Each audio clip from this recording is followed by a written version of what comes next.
Good afternoon, everybody. Thanks for tuning in for another resourceful session of OLC4O Term 2B, brought to you by Wassa Distance Education Center. I'm your instructor, Mike Laverty. Thanks to be on the air with you this kind of cloudy afternoon here in Sioux Lookout, Ontario. Maybe things are a little sunnier where you are. Today's date is Monday, June the 5th, 2023. And this is class number 28. So we're getting very close to wrapping up our term 2B of OLC4O. We are working our way through Unit 4 on June 1st. Last week's class, we completed assignment 40, which was the first assignment in Unit 4, and now we're working our way through. So there's not as many assignments. You'll have noticed if you've skimmed or scanned through the unit handout. So there's not as many assignments in Unit 4, but there is, but there is a lot to cover, and you'll notice that they are graded quite. The assignments are worth a lot of marks, and they are pretty extensive assignments that take a little bit of unpacking. So that's what I'll be doing this week. So week number 8 of the course, we'll be going through all of the remaining unit assignments, and then we'll see how much time is left over to talk about the final exams. So with that in mind, so we are in week 8. There's only one more week, so we have week 8. Sorry, we have week 8. And we have week 9 left. So just these 2 weeks. So that's all you have to get your coursework in. So it's not a whole lot of time, right? So the clock is ticking. There's not much time left to get these assignments done. So that's why you need to be communicating with your teacher right now, getting your assignments in. And there's also the issue of completing your final exam and your course culminating activity. So you'll either do one or the other, and we'll talk a little bit more about that next week. But now's the time to get your work in and to start thinking about those deadlines. So a really important deadline if you want to graduate, you have June the 9th, which is this Friday, right? So that's a huge deadline for any of our potential graduates. If you want to graduate, please keep in mind you've got that Friday, June the 9th deadline. You need to have all your coursework submitted by that date. All other students have a deadline of June 16th, so the Friday after, right? So that's Friday, June 16th. So our graduation date is actually June 15th. And then the day after graduation, that's your deadline for submitting work in this course if you want to complete your work in term 2B. Now, for those other students, if you can't make that work, you'll have to register for the summer term and then start your coursework all over again. So that's what we're trying to avoid. And if you're trying to graduate, then you would have to wait until next year to get your diploma to graduate. So the crunch is on. The time is now to get those assignments in and documented. So here's our course schedule. We got units 1, 2, and 3 taken care of, and then now we are working our way through unit 4. And just a reminder about how this course usually works is your unit work. These are all your assignments from 1, 2, 3, and 4. That's 70% of your grade. 10% is your literacy portfolio, and the other 20% is your final exam. So the final exam is a 2-hour timed test that has to be arranged, and someone has to be with you while you write it. If you can't arrange a final exam, then an alternative that we have is a course culminating activity. And that's just a really big assignment. And the difference there is it'll take you longer to do then the final exam, but you'll work on it on your own time, hand that back to your teacher, and then we can determine your final grade from there. So please note that this class does broadcast live every Monday, Tuesday, Wednesday, and Thursday from 1 p.m. to 1:50 p.m. Central Standard Time. The number to phone into the studio is 1-800-465-7144, or locally, if you're in the 807 region, that's 1-807-737-4017. You can phone in with any questions, comments, a joke, maybe a song request, just anything to get the conversation going would be awesome. That's at 91.9 FM or listening on Bell ExpressVu channel 972. You can also go on the Zoom app, so that's zoom.us, or go to the Zoom app, click the join meeting button, and then my meeting ID is 417-6699-799. That's 417-6699-799. You can watch the meetings that way and watch them live. If you can't watch them live, the second best thing would be to go on my YouTube channel, and that's Laverty space Wassa. You search that, you're going to find my YouTube channel. Go to my playlist, look up OLC4O, and you will see that I've got videos in Term 1B from earlier in this year, and I've got courses broadcast from Term 2B. So plenty of classes in there. They're organized by unit, right? So if you're looking for Unit 3, you just go to Unit 3, and then you find the assignment you're looking for. If you have any issues with finding one of my classes, and if you need help with a particular unit, then I would always say that option 1 would just be to reach out to me directly and then ask me for help on the question. We can talk through Facebook, over the phone, through email. But if you can't do that, then I can send you the right link for the assignment. You can watch that on your own time, and then also keep in mind that we can send you a USB stick, and then you can watch those classes on like a laptop or a Chromebook, or whatever you need. We can find a way to get you that video if you don't have a reliable internet connection.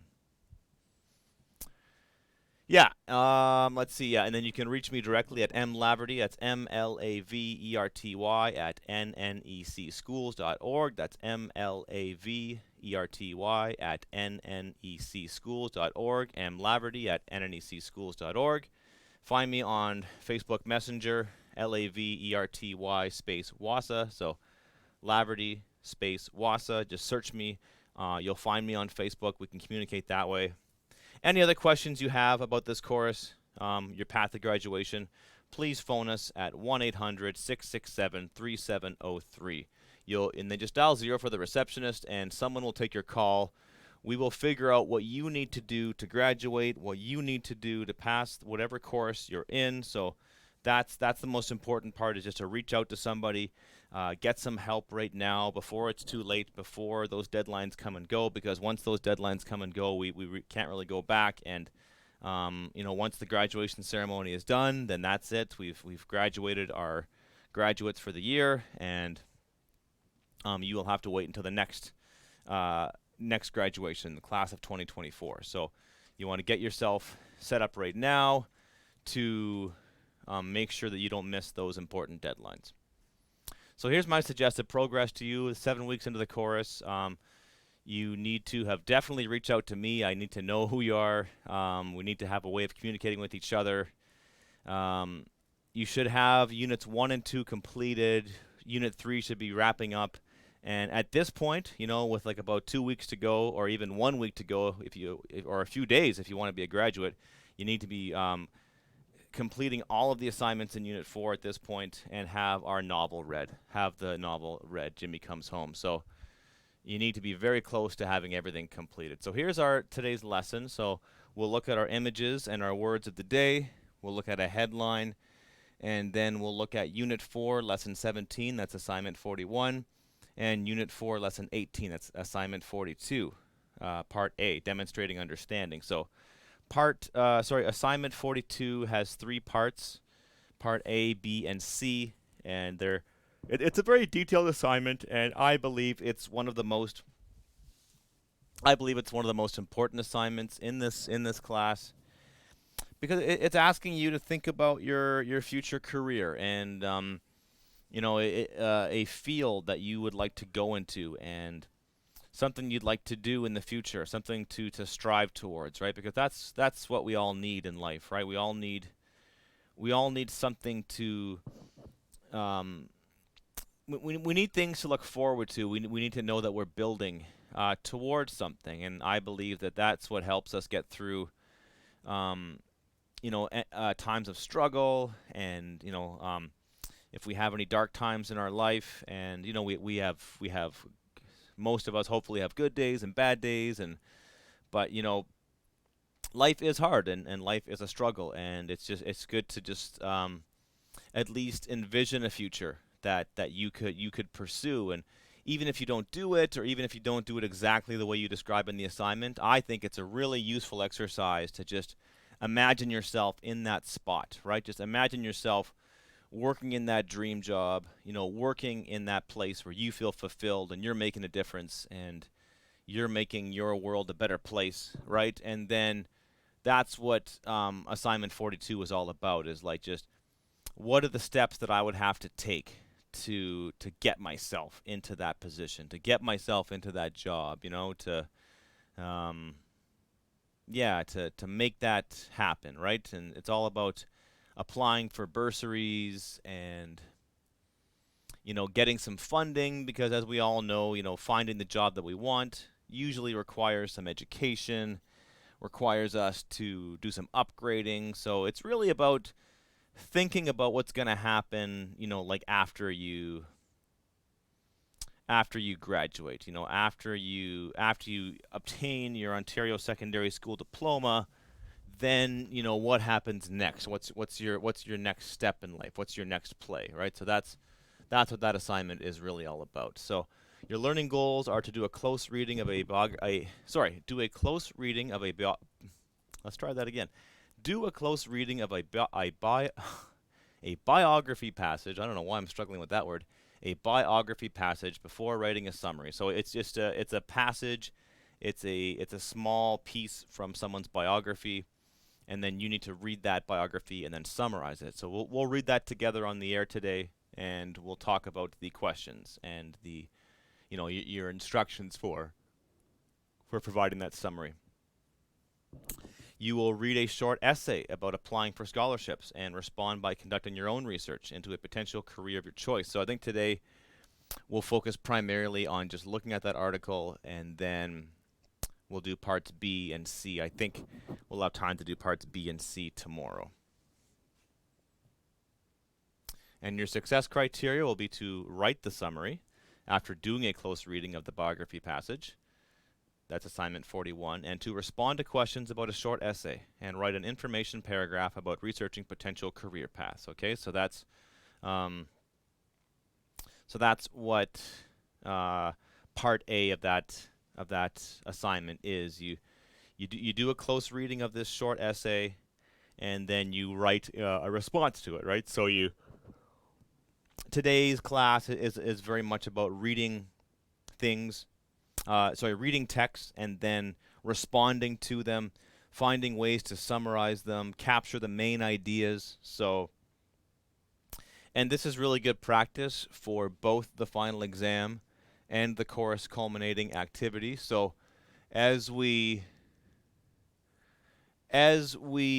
get closer to the final exam and the course culminating activity, we'll be doing lots of reviewing how this course has gone as a whole, going over some key concepts, and that's an activity that I guarantee you will be doing on your final activity in this course, your course culminating, right? You will be reading texts, and you will be reading them and responding to things, right? And responding to them. So that's always good practice, right? Just looking at a text, finding ways to summarize it, finding ways to understand it, thinking about who wrote it, why they wrote it, what purpose did they have, what were they trying to achieve when they wrote this thing, how did they write it, How did they choose to organize it? What tone did they have?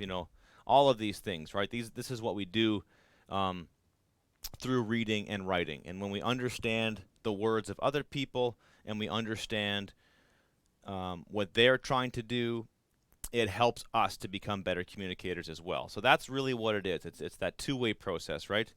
Learning to understand the works of others, and then learning how to improve our own writing. So we see how other people communicate, and then we take lessons from it, and we learn how to communicate the better for ourselves. So with that in mind, I've got a couple of images of the day, just to prime us up for some words of the day. We've got a couple of one-panel cartoons here. So the first one, it's an investments and financial planning office. And the man on the left says, I retire on Friday, and I haven't saved a dime. Here's your chance to become a legend. So this is talking about the importance of planning ahead, which we'll see when we get to assignment 42. It's all about planning ahead and thinking about your future financially and making decisions now that are going to help you out years from now, right? So that's really what it's all about. And I know it's hard to do that, and I've been there when you're in a situation where you're just living day to day financially, and it's hard to break that cycle where you're just struggling to pay the rent or just struggling to get by on your bills. But if you want to build that better future for yourself, then you have to find some ways to do that, right? So that's the humor there. Is the man has done no attempt at planning, and he expects his financial advisor to kind of snap his fingers and make everything great. And on the right, we've got two guys having a coffee break, and the one guy says, all I want is a chance to prove money can't make me happy. So I love that one. People, you often hear that cliche, money can't buy you happiness, but it's kind of easy to say that if you've got lots of money, right? So I know the feeling, right? If you don't have money, you're like, sure, I just want to have a chance to say that it can't buy me happiness. Which leads us to some words of the day. So we've got some Anishinaabe-Moan word. Naji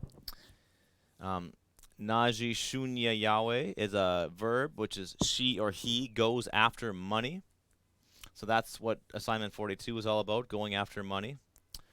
So an English word is a scholarship, a sum of money or other aid granted to a student because of merit, need, etc. to purse. Whoops, that says to purse. That should say to pursue his or her studies, right? So a scholarship, a bursary, that's what we're talking about here. Just some kind of an organization like a charity or a foundation or a corporation, a union, someone who has a bunch of money, and they will give it to a student, but usually they have to prove why they need it and demonstrate why they need that funding and the things they're doing in their life already, right? So it's not just like, hey, give me some money. It's like, I'm working really hard here.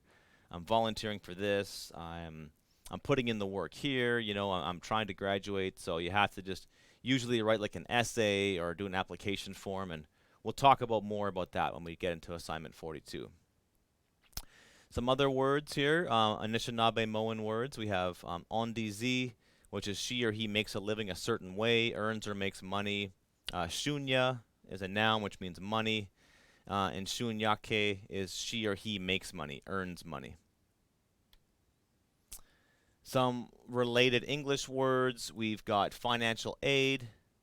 That's monetary support, for example, like a student loan or a scholarship that is used to pay for school, especially for higher education. So I think people would love to just get money, no strings attached. That's got to be the best option. But sometimes you get what's known as a student loan, and you take out money from a bank, or it's organized through like your university or your college or another organization.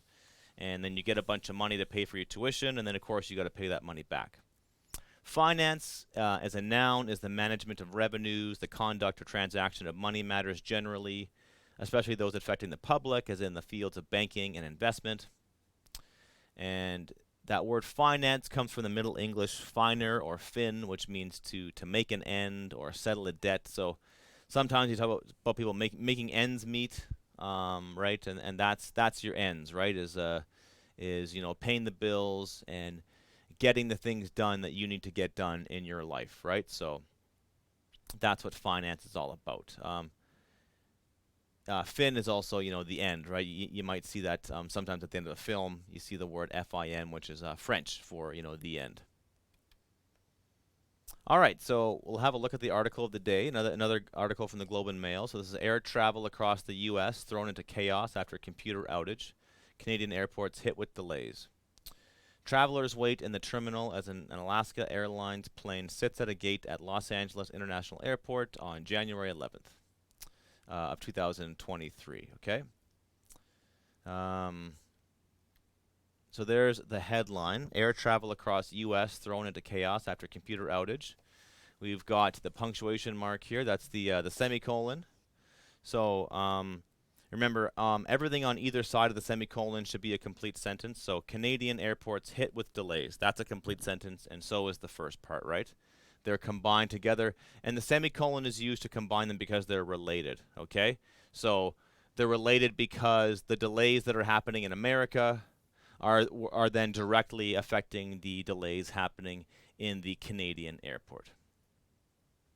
So we've got air travel, so it's an adjective that modifies the word travel, so it's a special kind of travel. It's air travel across, a preposition that tells us where something happened. It happened across the U.S. And thrown, that's our verb, right? So you always need a verb in your sentence, some kind of an action, and they're thrown into chaos. Second part of the headline is or after computer outage. So it wasn't just any outage, it was a computer outage. And then we have airports hit with delays, right? So airports are a thing, but not just any airports. It's very important that they are Canadian airports, and that's capital C, Canadian, because it is a proper noun.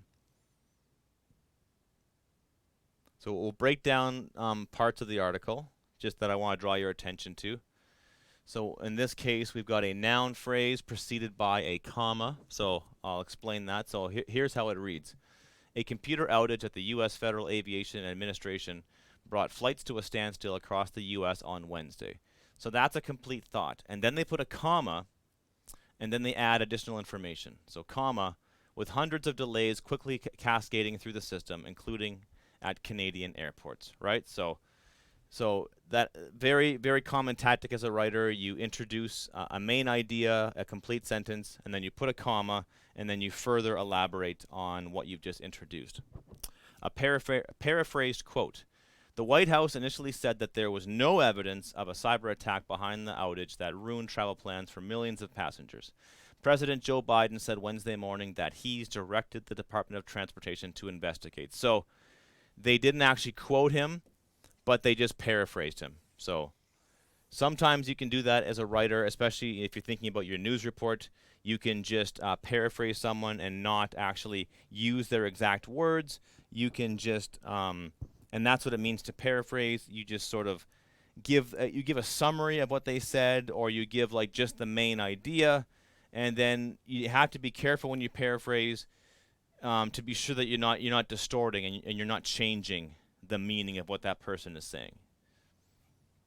Whatever the cause, so that's an introductory phrase. So whatever the cause, comma, the outage revealed how dependent the world's largest economy is on air travel, comma, and how dependent air travel is on an antiquated computer system called the Notice to Air Missions, or NOTAM, right? So sometimes an author will introduce a unfamiliar concept, and then they'll use the acronym that comes afterwards, and then they'll further explain the idea, right? So, and then I like this example because it shows how you build a sentence. So, the outage revealed how dependent the world's largest economy is on the air travel, right? So that's the main idea of the sentence.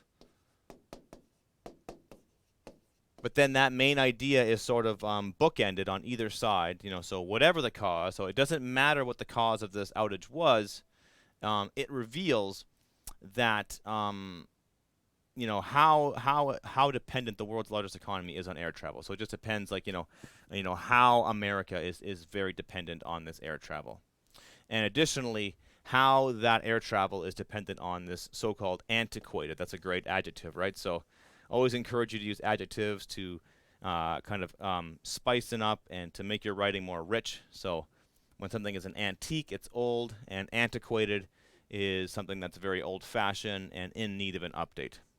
That's a great word to use, antiquated.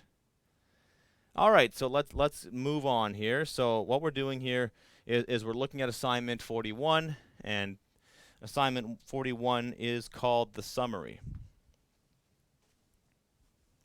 So I'm reading directly from the assignment guidelines. Excuse me.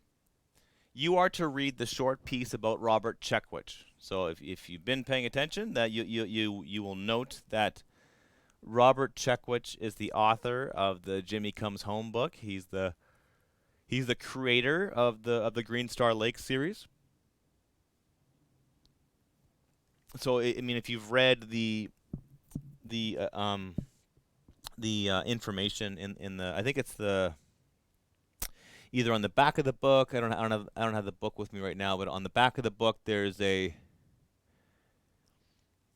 description that Jimmy Comes Home is just the first book in a series.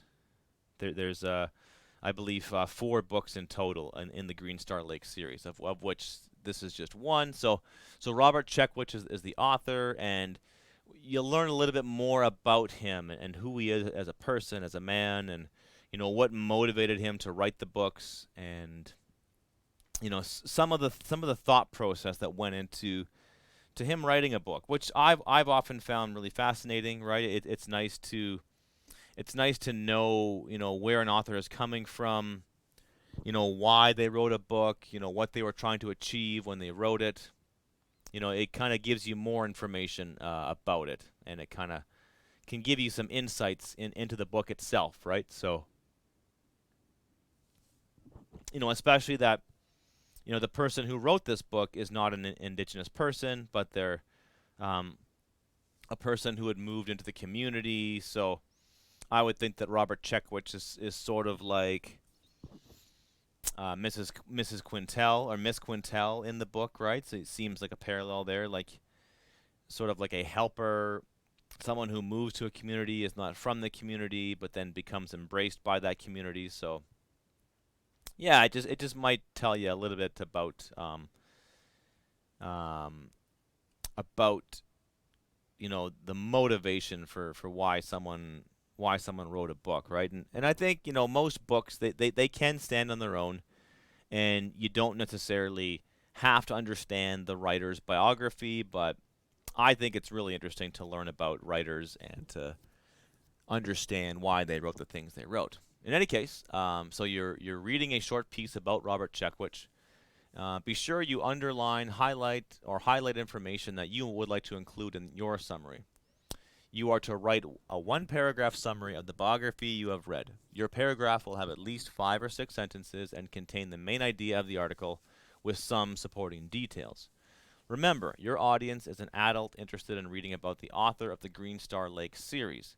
Submit both a rough copy and final copy of your summary for marking. So that's important too, right? So you need to read the assignment guidelines thoroughly and to make sure you don't miss some of the key components, right? Because this one for sure, I have seen many students just submit the summary and not submit just submit one version of it, right? So so just create yourself a rough copy, go back, mark it up, and you don't need to change things too drastically from the rough copy to the final copy.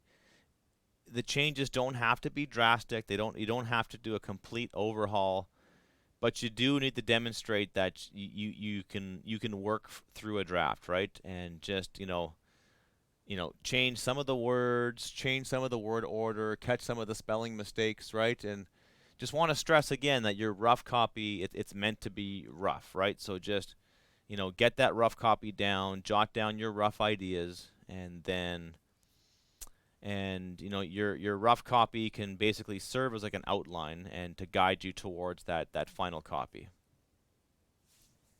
All right, so with that in mind, let's have a look at the text. Here's some more tips. Okay, so use the reading strategy to identify and highlight the main ideas and details in the text. There is a checklist and a rubric provided to you to write your rough draft, so you could check that out in the assignment guidelines. Hand in your rough draft, revise your work, and then prepare a final copy for your portfolio. Okay, so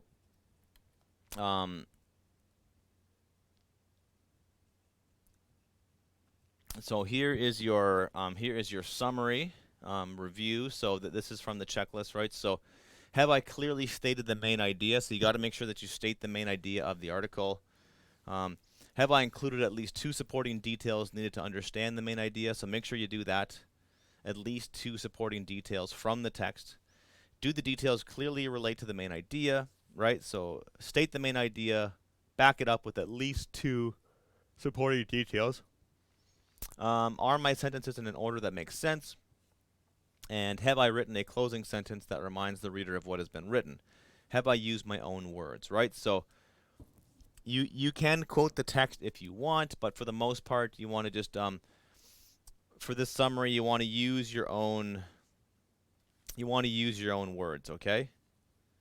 In this assignment, you do want to use your own phrasing as much as possible, because this is a summary and it's the piece itself is not that long. So yeah, use your own descriptive ability to summarize the article.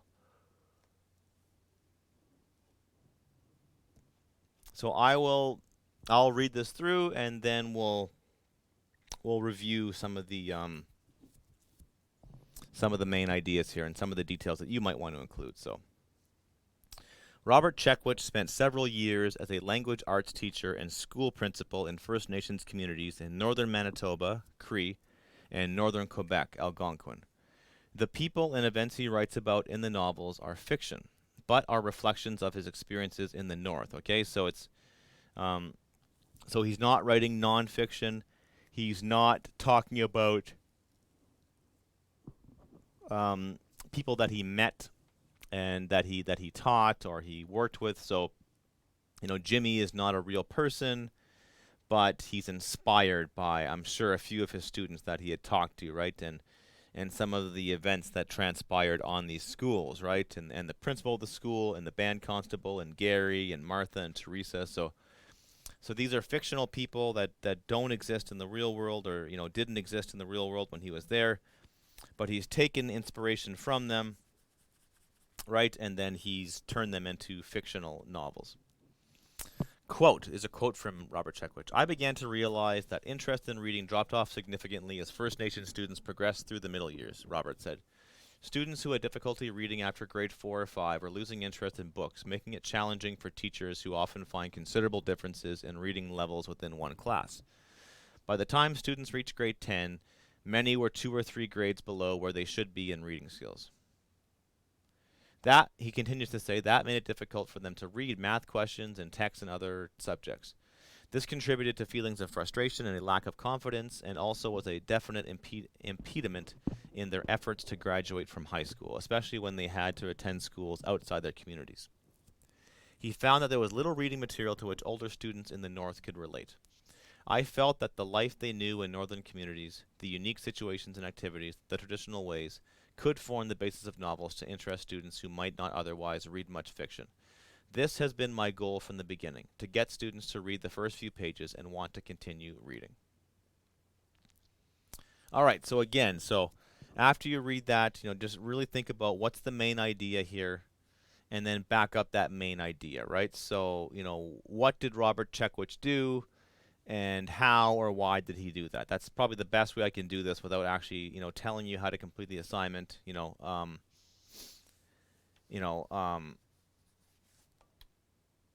that's basically going to be done. You're going to have here's an outline. So sentence 1, the main idea. sentence 2, sentence 3. You know, keep this simple. Supporting detail number 1. Supporting detail number 2. And then, you know, sentence 4, just, you know, a concluding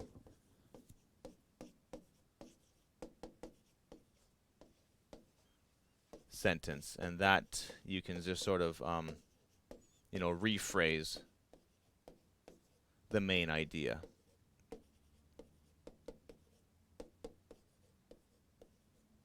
And then you might want to have,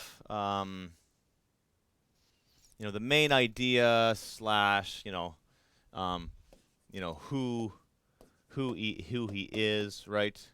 Who he is and where he visited. So that could actually be sentences 1 and 2, right? Where you express the main idea and then talk about who this man is. Sentences 3 and 4 can be your supporting details, and then sentence 5 can be, you know, a concluding sentence that rephrases the main idea. So that's kind of what I would do as a general, you know, 5-sentence outline to get you through this assignment. That's what I would do for assignment 41, writing the summary. And then go through that rubric, that checklist to make sure you've done all these things. All right, so let's get on to assignment 42, demonstrating understanding. So this is part A of this assignment, identifying resources. Read the article entitled A Guide to Scholarships, Awards, and Applications by Rob Taylor and answer the questions that follow. Be sure to use complete sentences.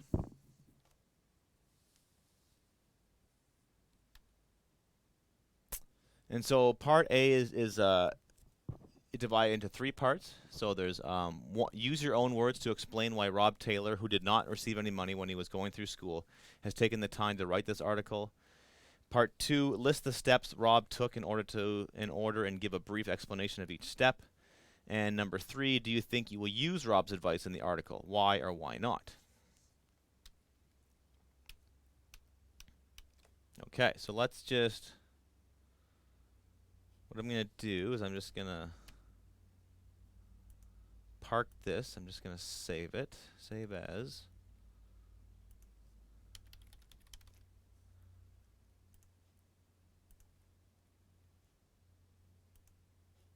And I'm going to open up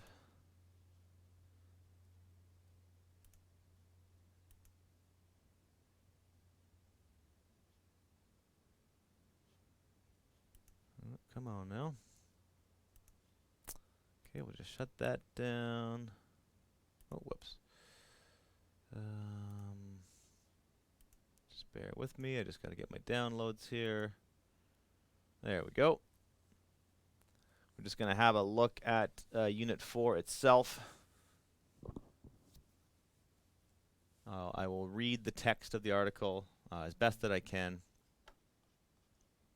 Let's go back to my Zoom, make sure we're sharing this. Okay, so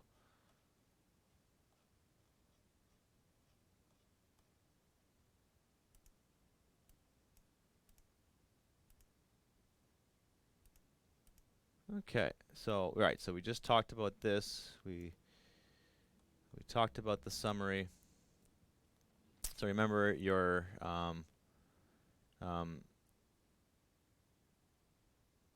yeah, so just one final point here. The rough copy is worth 5 and the final copy is worth 10.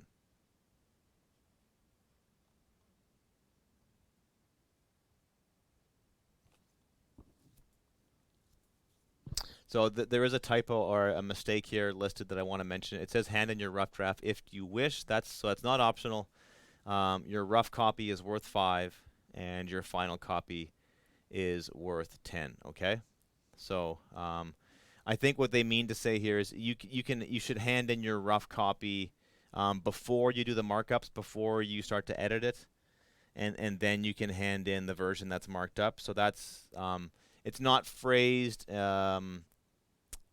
as clearly as it should be, but just keep in mind that I need to see a rough copy and I need to see a final copy for this assignment, okay? And yeah, submit both a rough copy and a final copy for grading, okay? You need to submit both. So just ignore that part where it says if you wish. That part's not optional.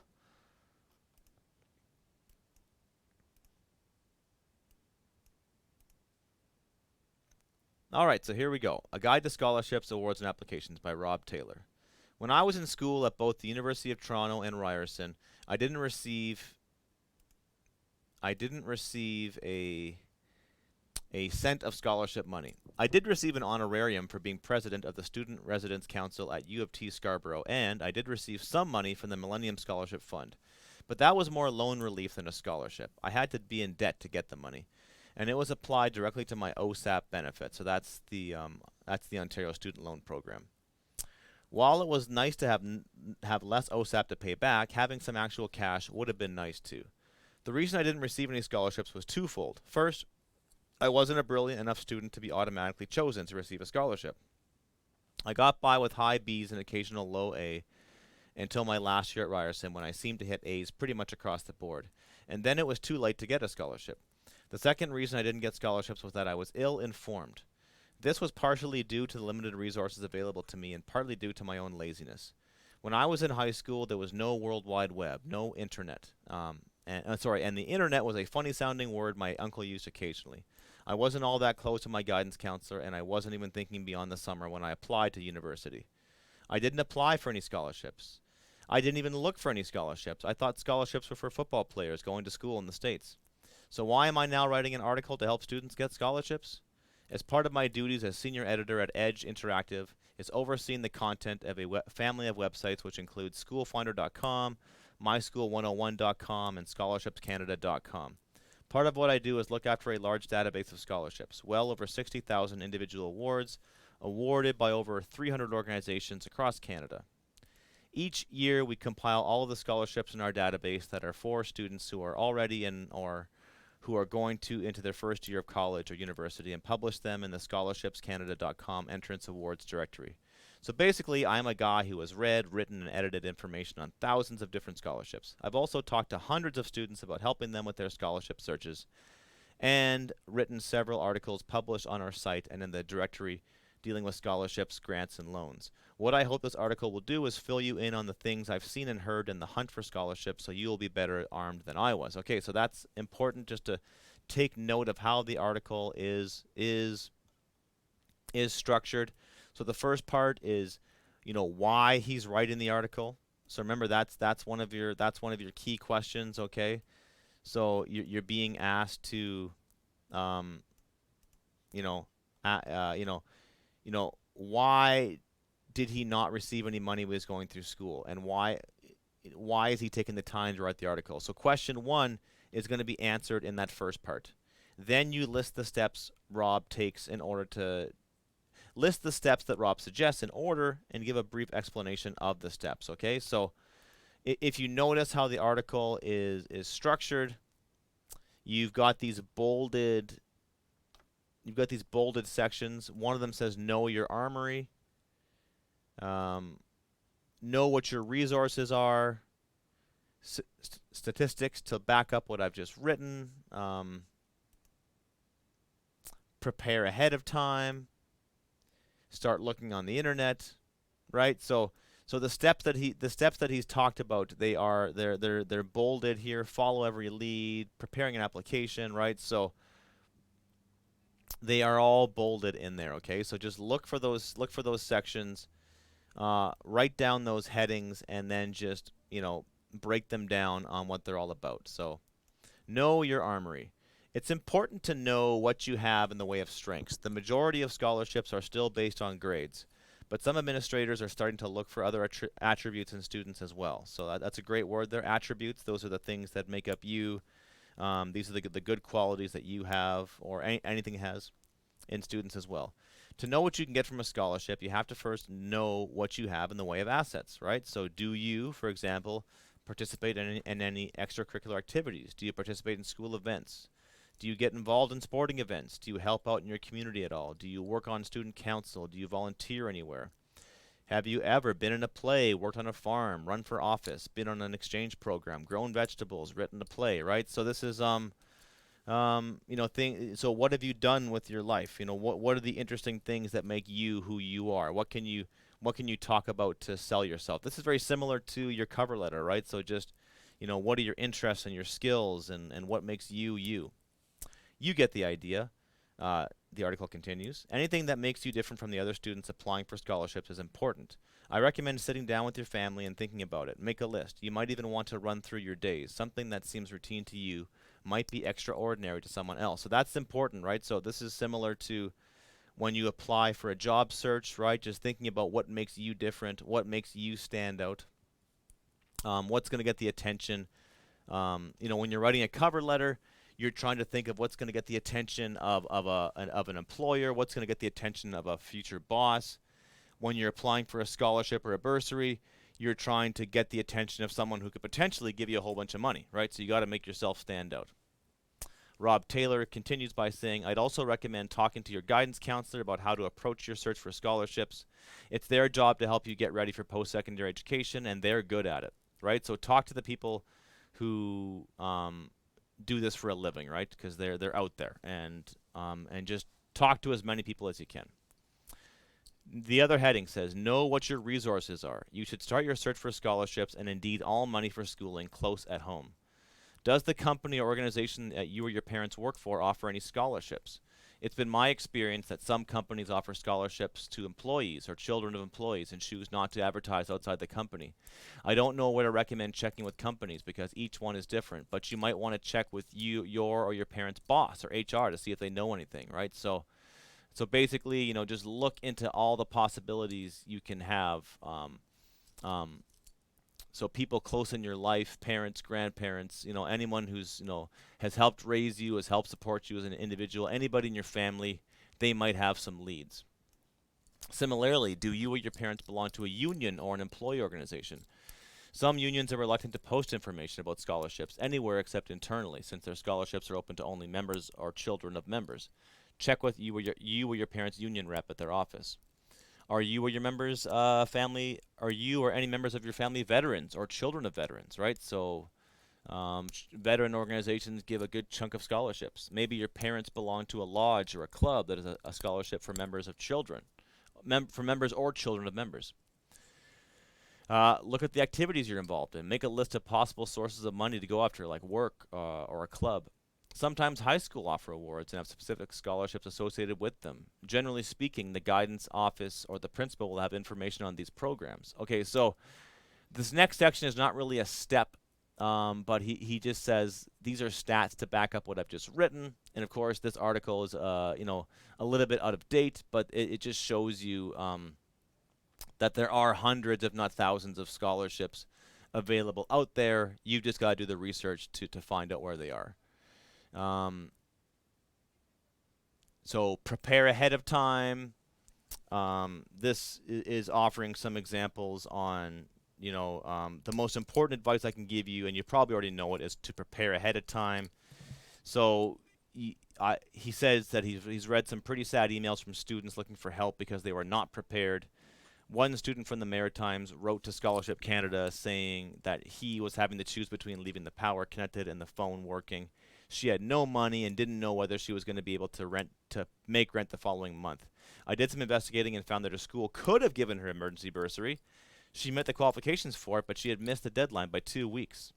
So even if you aren't going to start school next year, I'd recommend starting to look now, not to apply necessarily, but to see what's out there in the way of scholarships, grants, and bursaries. See what kind of deadlines and requirements exist.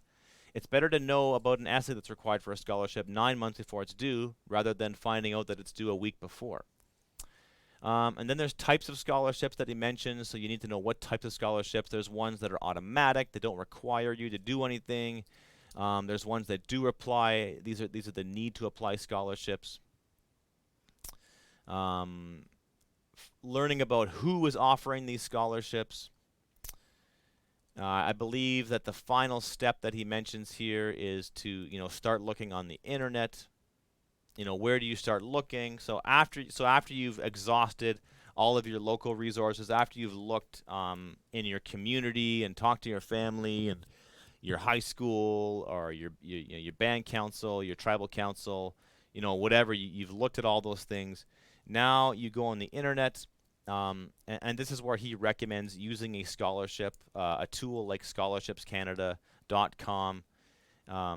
And it will most often not be a complete explanation of everything you have to do to get the scholarships, right? So it's just a starting spot. There's other places you can look. So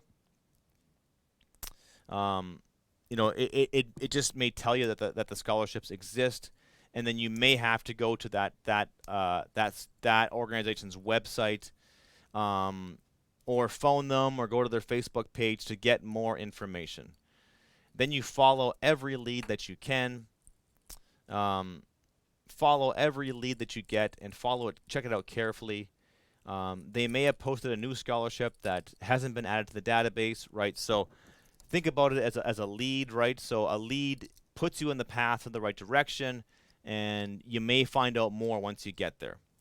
And then, of course, you have to prepare the application, right?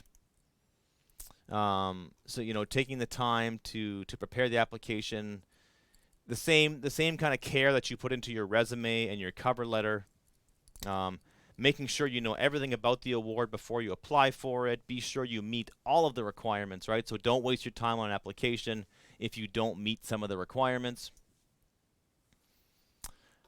Exactly. So like for a job application, a resume, spelling, grammar, sentence structure are very important, right? So you want to demonstrate that you put the time in, and that's probably one way to get yourself put in the no or the maybe pile, is to have spelling mistakes and to be sloppy, right? So you got to be really, really careful about how you write this thing. And finally, he says, try to think of an application letter for a scholarship the same way you would think of a letter you'd write when applying for a job. What makes you more deserving than anybody else for the award? Organize your thoughts. Take the time to figure out who will be reading the letter. If possible, address the letter to them directly. If appropriate, include a self-addressed stamped envelope for the administrator to use to reply to you. Above all, be polite. Thank them for their time in considering you for the award. So you may be submitting a physical letter. I think more often than not, you're gonna be submitting an online application. I think that most applications these days are going to be submitted that way.